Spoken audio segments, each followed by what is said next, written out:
Welcome to Telugu focus TV. నేను మీ శ్రీనివాస్ రెడ్డి. ఈరోజు మనకు 2024 బడ్జెట్, కేంద్ర బడ్జెట్ అయితే ఇచ్చింది. ఈ కేంద్ర బడ్జెట్లో మనకు ఈ బడ్జెట్ వల్ల ఏ ఏ వస్తువులు పెరుగుతాయి, ఏ ఏ వస్తువులు తగ్గేటువంటి అవకాశం ఉందనేది కూడా ఈ వీడియోలో పూర్తిగా తెలుసుకుందాం. తప్పనిసరిగా ఈ వీడియోని చివరి వరకు చూడండి. కొద్దిగా లెంతీగా అనిపించినా కానీ చివరి వరకు చూస్తే మీకు తెలిసిపోతుంది.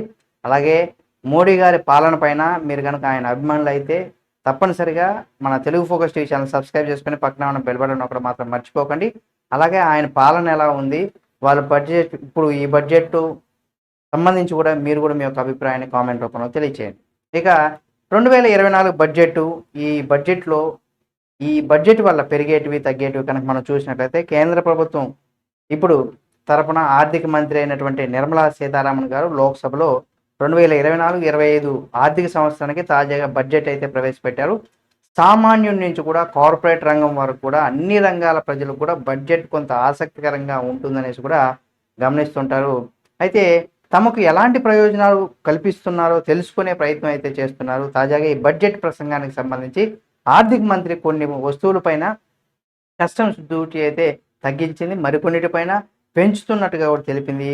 దీని ఫలితంగా కొన్ని వస్తువుల ధరలు అయితే హెచ్చుతగ్గులు అయితే ఉంటాయి, గురికా వస్తాయి. తాజాగా బడ్జెట్ నియామకాల్లో ఏ వస్తువుల ధరలు పెరుగుతాయి, వేటి ధరలు తగ్గుతాయి అనేది కూడా మనం ఈ వీడియోలో పూర్తిగా చూద్దాం. తప్పనిసరిగా మీరు చివరి వరకు స్కిప్ చేయకుండా చూడండి. స్కిప్ చేస్తే మీకు అర్థం కావన్నమాట.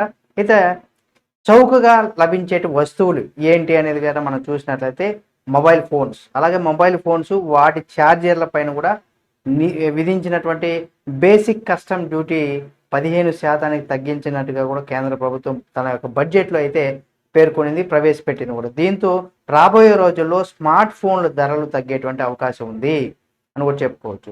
ఆ తర్వాత క్యాన్సర్ డ్రగ్, దానికి సంబంధించి కనుక చూసినట్లయితే ఈ క్యాన్సర్ ప్రాణాంతకరమైనటువంటి వ్యాధి కాబట్టి దీనికి అయ్యేటువంటి చికిత్స కూడా భారీగా ఉంటుంది. కాబట్టి దీన్ని దృష్టిలో పెట్టుకొని కేంద్ర ప్రభుత్వం 3 లేదా అంతకంటే ఎక్కువ క్యాన్సర్ ట్రీట్మెంట్లు, డ్రగ్స్ ఏవైతే ఉంటాయో కస్టమ్ డ్యూటీ నుంచి కూడా పూర్తిగా మినహాయింపు ఇచ్చిందని కూడా చెప్పుకోవచ్చు. ఇది నిజంగా క్యాన్సర్ బారిన పడి ఎవరైతే పేషెంట్స్ ఉంటారో వాళ్ళకు కొంత మంచి పరిణామంగా చెప్పుకోవచ్చు. దీంతో రాబోయే రోజుల్లో కూడా క్యాన్సర్ మందులు ఏవైతే ఉంటాయో ధరలు కూడా తగ్గేటువంటి అవకాశం ఉంది. ఇక మనకు బంగారం మహిళల కంటే చాలా ఇష్టమైంది. బంగారం, వెండికి సంబంధించి చూసినట్లయితే కేంద్ర ప్రభుత్వం మహిళలకు ఒక గుడ్ న్యూస్ అనే చెప్పుకోవాలి. ఎందుకంటే ఈ బంగారం, వెండి పైన కస్టమ్ డ్యూటీ ఏదైతే ఉందో 6% తగ్గిస్తున్నట్టు కూడా బడ్జెట్లో అయితే వెల్లడించింది. దీంతో భవిష్యత్తులో మన బంగారం, వెండి ఆభరణాలు ఏవైతే ఉంటాయో 100% తగ్గుతాయి, 100% తగ్గుతాయి అని చెప్పుకోవచ్చు. అలాగే ప్లాటినం కూడా ఉంటుంది. ఇది కూడా చాలా విలువైంది కాబట్టి ఇటీవల కాలంలో ఎక్కువగా బంగారం, వెండి ఆభరణాలతో పాటుగా ప్లాటినం కొనుగోలు కూడా బాగా ఊపు అందుకుందని చెప్పుకోవచ్చు. తాజాగా బడ్జెట్లో కూడా ప్లాటినం పైన కస్టమ్ డ్యూటీ 6.5% తగ్గిస్తున్నట్టుగా కూడా ఆర్థిక మంత్రిగా ఉన్నటువంటి మన నిర్మలా సీతారామన్ గారు తెలియజేశారు. అలాగే ఇక్కడ సీ ఫుడ్స్, అంటే సీ ఫుడ్స్కి సంబంధించి తాజాగా ఈ బడ్జెట్లో బ్రూడ్ స్టాక్స్, అలాగే రొయ్యలు, చేపలు, వాటికి వేసేటువంటి మేత పైన కూడా బేసిక్ కస్టమ్ సొంతం ఏదైతే ఉందో 5% అది తగ్గిస్తున్నట్టుగా దాన్ని కూడా 5% తగ్గించారు. దీని ఫలితంగా ఏమంటే రాబోయే రోజుల్లో రొయ్యలు, చేపల ధరలు ఏవైతే ఉంటాయో అవి తగ్గుతాయని చెప్పుకోవచ్చు. అయితే ఈ చేపలు ధరలు తగ్గడం వల్ల ప్రజలు ఎక్కువగా పర్చేజ్ చేసుకునేటువంటి ప్రజలకు ఓకే. అయితే కష్టపడి చేపలు ఎవరైతే పెంచేవాళ్ళంటే ఈజీగా మనం కొంత ఈ మధ్య చాలా తొట్టులలో పెంచుతున్నారు. చిన్న చిన్న పొలాల్లో కూడా చేపలు పెంచుతున్నారు, వాటర్ బాగా సోర్సెస్ పెట్టుకొని. అలా కాకుండా నదుల్లోకి నదుల్లోకి వెళ్ళి తీసుకొచ్చేటువంటి వ్యక్తులు ఉంటారు. అలాంటి వారికి ఏంటంటే దీని ధర తగ్గించడం వల్ల కూడా వాళ్ళు తీవ్రంగా వాళ్ళ కష్టానికి తగిన ఫలితం అయితే ఉండదు అని చెప్పుకోవచ్చు. అయితే బడ్జెట్లో ఏంటంటే ఈ ప్రకటన తర్వాత సీ ఫుడ్స్ ఉత్పత్తులు ఏవైతే ఉంటాయో ఉత్పత్తులకు సంబంధించి కూడా సంస్థలు ఏవైతే ఉంటాయో ఎగుమతి దిగుమతి షేర్లు పెరగడం అనేది కూడా మనం ఇక్కడ గమనార్హం అని చెప్పుకోవచ్చు. అంటే వాళ్ళకు ఒక రకంగా ఆ విధంగా పట్టి ఎగుమతి చేసే వాళ్ళకు కూడా కొంత తగ్గేటువంటి అవకాశం ఉందని చెప్పుకోవచ్చు. ఇక సౌర శక్తికి సంబంధించినటువంటి భాగాలు, అంటే సోలార్కి సంబంధించినటువంటి, అంటే సౌర సంబంధించినటువంటి విభాగాలు అంటే కస్టమ్ డ్యూటీని కూడా పొడిగించకూడదనేసి కూడా కేంద్ర ప్రభుత్వం బడ్జెట్లో అయితే ప్రతిపాదించింది. సోలార్ సెల్స్కు సంబంధించి, అంటే సోలార్ ప్యానల్స్ మనకు సోలార్తో వచ్చేటువంటి పవర్ మన ఇంట్లో వాడుకుంటూ ఉంటాం కదా, అలాంటి ప్యానల్స్ తయారీలో ఉపయోగించేటువంటి మూలధన వస్తువులు అవి ఏవైతే ఉంటాయో వాటన్నీ కూడా మినహాయింపు జాబితాలో మరింత ఆ, విస్తరిస్తాయని కూడా చెప్పుకోవచ్చు. దానివల్ల తగ్గించడం వల్ల దీనివల్ల ఏంటంటే ఫలితంగా రాబోయే రోజుల్లో పూర్తిగా సోలార్ సెల్స్ ఆ ప్యానల్స్ ధరలు ఏవైతే ఉంటాయో అవి కూడా తగ్గుతున్నాయని కూడా చెప్పుకోవచ్చు. అలాగే చెప్పులకు సంబంధించి అంటే లెదరు చెప్పులకు సంబంధించి కావచ్చు, తయారు చేసేటువంటి కస్టమ్స్ సుంకాన్ని కూడా తగ్గిస్తున్నామనేసి కూడా కేంద్ర ప్రభుత్వం తన బడ్జెట్లో అయితే ప్రతిపాదించింది. దీంతో రాబోయే రోజుల్లో కూడా చెప్పుల ధరలు కూడా తగ్గేటువంటి అవకాశం ఉంది. ఇక క్రిటికల్ మినరల్స్ అనమాట. ఇక్కడ క్రిటికల్ మినరల్స్ అంటే ఇవి దీనికి సంబంధించి ఏంటంటే 25 అంటే కీలకమైనటువంటి 25 ఖనిజాలను కూడా కస్టమ్స్ సుంకం నుంచి కూడా మినహాయింపు ఇచ్చేశారు.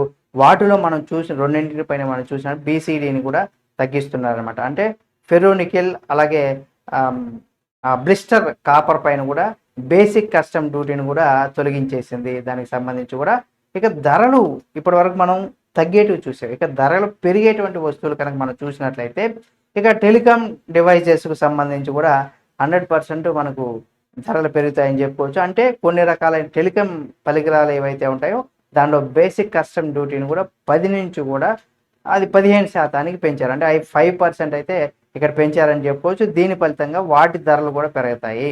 అలాగే అమోనియం నైట్రేట్కి సంబంధించి అంటే అమోనియం నైట్రేట్ పైన కూడా కస్టమ్ డ్యూటీ ఇప్పుడు 10% పెంచారు. దీంతో దీని ధరలు కూడా పెరిగేటువంటి అవకాశం ఉంది. కాబట్టి ఇక non biodegradable non bio biodegradable plastic సంబంధించి అనమాట. దీనికి సంబంధించి చూసినట్లయితే ఈ నాన్ బయోడిగ్రేడబుల్ ప్లాస్టిక్ పైన కూడా కస్టమ్ డ్యూటీ ఇప్పటికీ 10%కు పెంచుతున్నట్టుగా కూడా ఈ బడ్జెట్లో అయితే నిర్మలా సీతారామన్ గారు ప్రస్తావించారు. దీంతో వీటి ధరలు కూడా పెరిగేటువంటి అవకాశం ఉంది.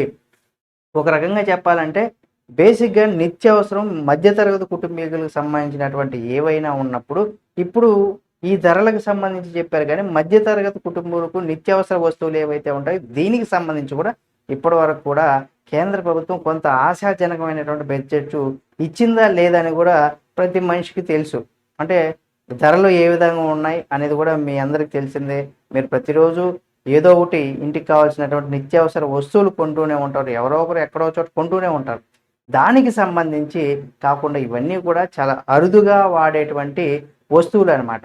ఇప్పుడు ఇందులో చాలా వస్తువులు అటు ఎక్కువగా వాడేటువంటి వస్తువులు కాదు.